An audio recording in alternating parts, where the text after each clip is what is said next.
হাজির হইয়া যায়। আজরাইল আলাইহিস সালামকে যদি আল্লাহ পাঠায় দেয়, আর আজরাইল আইসা যদি দেখি তোর হাতে নাচ গানের মোবাইল,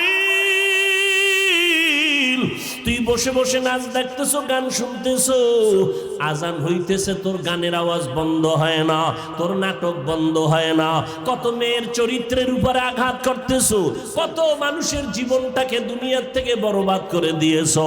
আজরাইল যখন আসবে তোমার সামনে স্বাভাবিক অবস্থায় আসবে না।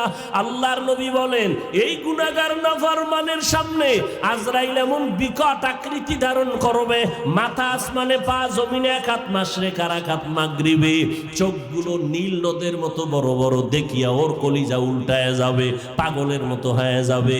ও মা বলিয়াও ডাকতে পারবে না, আব্বু বলে ডাকতে পারবে না।